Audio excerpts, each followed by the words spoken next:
Hello everybody, hopes all of you are fine. I am Neil and welcome to my tech channel Techno Infinity. আজকে আমরা কথা বলবো Realme C11 নিয়ে। তো basically Realme C11 এর পারফরমেন্সটা কেমন সেটা এই ভিডিওতে আপনারা দেখতে পারবেন।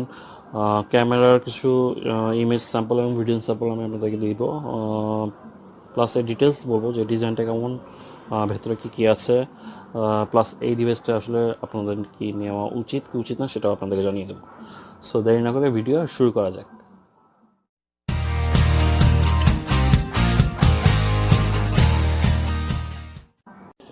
তো চলুন দেখে আসি রিয়েলমি C11-এর ডিজাইনটা কীরকম।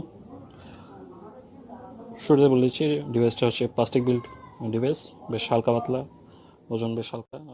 তো উপরের অংশে কিছু নেই, ডান পাশে থাকছে ভলিউম বাটন এবং পাওয়ার বাটন। বাম পাশে আছে সিম কার্ড স্লট, যেখানে একটি মেমোরি কার্ড এবং দুটি সিম কার্ড একসাথে ইউজ করতে পারবেন। নিচে থাকছে headphone Jack, microphone, charging port এবং হচ্ছে গিয়ে bottom firing speaker. Realme C11 ডিভাইসটা কিন্তু বেশ হালকা পাতলা একটা ডিভাইস, প্লাস্টিক বিল্ড বডি। আমার খুব যখন হাতে নিয়েছিলাম বেশ কিউট লাগছিল সেটটা। তো ওজনও কম ছিল সেটটার, ওজন হচ্ছে গিয়ে 196 গ্রাম। ডিসপ্লে হিসেবে ফ্রন্টে যে ডিসপ্লেটা দেওয়া আছে, ডিসপ্লেটা খারাপ লাগেনি আমার কাছে, তবে ডে লাইটে ভিজিবিলিটির একটু সমস্যা আছে, আপনাকে ব্রাইটনেস বাড়িয়ে ইউজ করতে হবে। তো ডিসপ্লে হিসেবে দেওয়া আছে IPS LCD ডিসপ্লে, যেটা হচ্ছে গিয়ে 16 million colour supported. Display size হচ্ছে 6.5 ইঞ্চ। আর একটা বিষয় যেটি আপনাদেরকে আমি বলতে চাচ্ছি সেটা হচ্ছে গিয়ে আপনার 720pর উপরে ভিডিও দেখতে পারবেন না, কারণ হচ্ছে এটার রেজলিউশন হচ্ছে 720x1560 পিক্সেলস। দ্যাট মিনস আপনি ইউটিউবে যদি ভিডিও দেখেন 720pতে দেখতে হবে, অথবা কোনো মুভি দেখলেও 720pতেই দেখতে হবে। তো এটার ইউআই হিসেবে ব্যবহার করা হয়েছে রিয়েলমি UI 1.0, যেটা অ্যান্ড্রয়েড 10 বেস্ট। তো এখানে আমি একটা কথা বলতে চাচ্ছি আপনাদেরকে। রিয়েলমি ইউআই আমার কাছে যেটা মনে হয়েছে যে ওদের আসলে আরও বেশি আপগ্রেড করা দরকার ওদের ইউআইটা অনেক স্লো ছিল। আরেকটা জিনিস আমি আপনাদের বলতে চাই, সেটা হচ্ছে টাচ রেসপন্সের একটা ব্যাপার আছে সেটাতে, মানে টাচগুলো একটু স্লো কাজ করে ডিভাইসটা। তো যাই হোক, ডিভাইসটা চিপসেট হিসেবে ব্যবহার করেছে মিডিয়াটেক হেলিও G35 চিপসেট, যেটা হচ্ছে অক্টাকোর সিপিইউ। আর হচ্ছে গিয়ে মেমোরি হিসেবে আছে 2GB র্যাম এবং 32GB রম। ক্যামেরা সেকশনের কথা বলতে হলে পেছনে যে ক্যামেরাগুলো দেওয়া আছে, দুটি ক্যামেরা, সেটার একটি হচ্ছে গিয়ে 13 মেগাপিক্সেল আর একটি হচ্ছে গিয়ে 2 মেগাপিক্সেল ক্যামেরা, যেটা হচ্ছে ডেপথ সেন্সর হিসেবে ইউজ করা হয়। একটি এলইডি ফ্ল্যাশ পাবেন পেছনে। ভিডিও করতে পারবেন 1080pতে ভিডিও করতে পারবেন 30 fps দিয়ে। আর ফ্রন্টে যে সেলফি ক্যামেরাটি আছে সেটিতেও একই, আপনার 5 মেগাপিক্সেল যে ক্যামেরাটি আছে সেটা দিয়ে 1080p 30 fps ভিডিও করতে পারবেন। বেসিক্যালি রিয়েলমি C11-এর যে মেজর ফিচার সেটা আমার কাছে মনে হচ্ছে এটা 5000 অ্যাম্পিয়ার ব্যাটারি। 5000 অ্যাম্পিয়ার ব্যাটারি দিয়ে আপনি যদি নর্মালি ইউজ করেন, মোটামুটি 2 দিন তো আপনি পাবেনই কনফার্ম, মানে ব্যাকআপ দিবে আপনাকে 2 দিন সেটটা।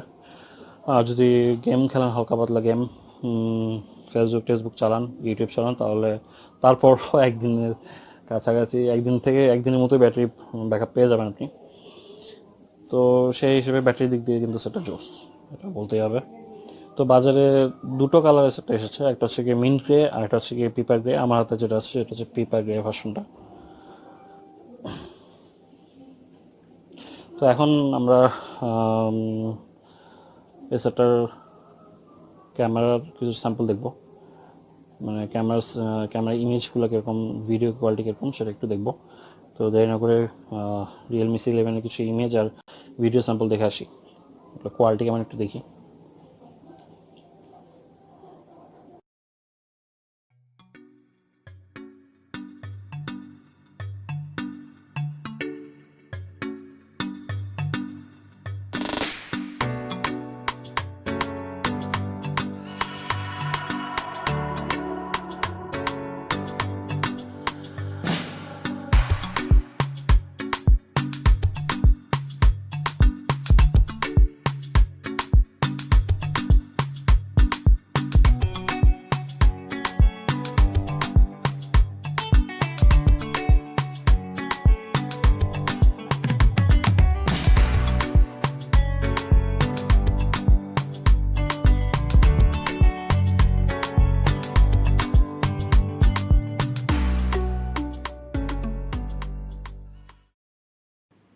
C11-এ আপনি ফিঙ্গারপ্রিন্ট পাবেন না।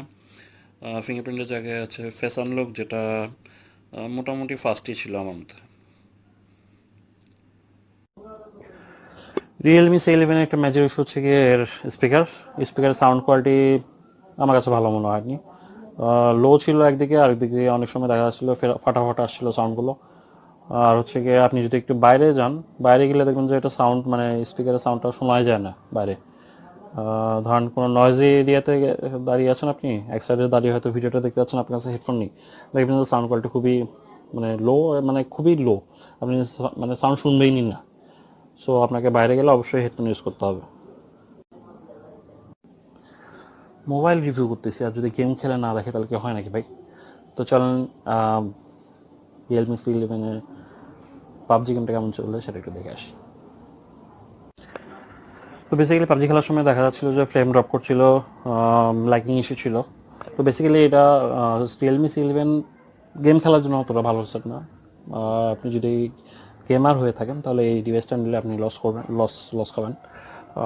বেসিক্যালি হালকা পাতলা গেম খেলতে পারবেন, কিন্তু পাবজি বলেন, Asphalt 9 বলেন, এই গেমগুলোতে আপনি ল্যাগিং পাবেনই। সো হেভি গেমিং করার উদ্দেশ্যে এই ডিভাইসটি দয়া করে নেবেন না।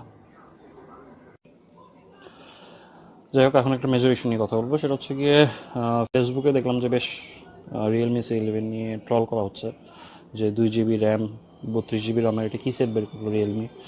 তো বেসিক্যালি আপনাকে বুঝতে হবে যে সেটটা আপনারা কাদের জন্য, মানে কোন সেগমেন্টের জন্য চিন্তা করে রিয়েলমি সেটটা বানিয়েছে সেটা বুঝতে হবে। তবে আরেকটা জিনিস আমি আপনাদের বলবো যে যেসব ইউটিউবার বলছে যে এই সেটটা খুব জোস, খুব ভালো, সেটটা আপনাদের নেওয়া উচিত, তাদের উদ্দেশ্য করে বলবো ভাই, পেড রিভিউ করতেছেন ঠিক আছে, তারপর মানুষের কথা চিন্তা করেন যে এইভাবে মিথ্যা কথা বলতো ঠিক না। যে সেটটা একদম অসাধারণ, ফ্যান্টাস্টিক, 9,000 টাকা সেট 9,000 টাকার মতোই হবে, আপনাকে নিতেই হবে এমন কোনো কথা নেই। আপনার যদি আপনি রিভিউ দেখার পর যদি মনে হয় যে সেটা আপনি নেবেন না হলে নেবেন না। কাউকে এটা নিয়ে মানে আপনি যেভাবে ইনফ্লুয়েন্স করেন, আপনারা অনেকে ইনফ্লুয়েন্স করেন, আমি কারণ নাম মেনশন করছি না, যে Realme C11 জোস সেটটা মোটো জোস না। সেটটাতে 9,000 টাকার অনুযায়ী যা যা দেওয়া ছিল, যা দরকার ছিল তা সেটাই দিছে, বাড়তি কিছুই দেয়নি, ঠিক আছে। আর এই সেটটাতে আমি ছোট্টখাটো 14 MB একটা অ্যাপস ইনস্টল করতে আমার লাগছে 6 মিনিট, শেয়ার দিয়ে একটা 1.5 GB মুভি নিতে লাগছে আধা ঘন্টা। তারপর হচ্ছে গিয়ে পাবজি পাবজি ইনস্টল করতে লাগছে 15 মিনিট, ঠিক আছে। তো বেসিক্যালি সেটটা সুবিধার সেট না, সুবিধার সেট না বলতে একটু স্লো, ঠিক আছে। তো আপনি বেসিক্যালি শুরুতেই যদি এই অবস্থা হয় স্লো, তো আগামী 6 মাস বা 1 বছর পর কী হবে সেটা আপনারা বুঝেই নিতে পারতেছেন। তো সেই হিসেব করে সেটটা নেবেন, প্রাইস কম। এমন আমি আপনারা বলতেছিলাম যে এটা একটু অন্য সেগমেন্টের জন্য বানানো হয়েছে সেটটা, কাদের জন্য বানানো হয়েছে সেটা আমি আপনাদেরকে বলতেছি। সেটা হচ্ছে ধরেন অলরেডি আপনার কাছে একটা স্মার্টফোন আছে, আপনি চাচ্ছেন যে রাফ ইউজের জন্য আপনার একটা স্মার্টফোন দরকার, তখন আপনি এই ডিভাইসটা নিতে পারেন। আপনি এটা রাফ ইউজ করবেন, রাফ ইউজ করার জন্য এটা ব্যবহার করতে পারেন। অথবা যারা এর আগে কখনো টাচ স্ক্রিন ডিভাইস ইউজ করেন নাই, ফিচার সেট মানে বটনওয়ালা ফোন ইউজ করেছেন, তারা একটু আপগ্রেড চাচ্ছেন, তারা এই সেটটা ইউজ করতে পারেন। অথবা যারা ফোনে বেশি কথা বলেন এবং চাচ্ছেন যে এই ফোনটাতে আপনারা শুধু কথাই বলবেন আর সোশ্যাল মিডিয়ায় হালকা পোস্টগুলো দেখবেন, লাইক দিবেন বা শেয়ার করবেন বা মেসেঞ্জার ইউজ করবেন, তাদের জন্য।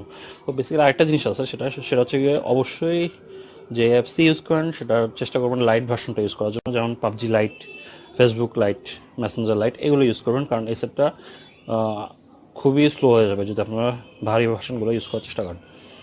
আমি যা দেখলাম যে আপনি এই সেটটাতে খুব বেশি অ্যাপস রাখতে পারবেন না, রাফ ইউজের জন্য ঠিক আছে, ফোনে কথা বলার জন্য ঠিক আছে।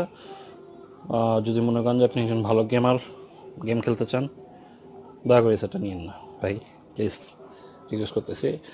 সেটটা নিবেন, রিয়েলমিকে গালাগালি করবেন। রিয়েলমি আসলে এটা গেমারদের জন্য বানায়নি সেটটার সেগমেন্টটাই আলাদা। এটা হচ্ছে কি এন্ট্রি লেভেল একটা ডিভাইস, এটাতে আপনি কথা বলতে পারবেন, ছবি তুলতে পারবেন, ভিডিও করতে পারবেন, মানে নাই মামাতে কানা মামা ভালো বলে না, খারাপ কি ভাই। 9,000 টাকা সেটা আপনি ফেসবুক ইউজ করতে পারবেন, ছবি তুলতে পারবেন, সেই হিসেবে ঠিক আছে। তবে হ্যাঁ, একদম হাই পাওয়ার কিছু নেই। অনেক ইউটিউবার বলছে না যে জোস, ওরকম কিচ্ছু না ভাই, একদম নর্মাল সেট। 9,000 টাকা অনুযায়ী ঠিক আছে, ডিসপ্লেটাও সুন্দর দিছে। তবে দয়া করে যারা হেভি ইউজার, দয়া করে এই ডিভাইসটা নেবেন না, পস্তাবেন। ঠিক আছে, তো এই ছিল Realme C11 in depth review. রিভিউটি যদি ভালো লেগে থাকে অবশ্যই লাইক, শেয়ার এবং সাবস্ক্রাইব করবেন। See you next video, till then take care, good by.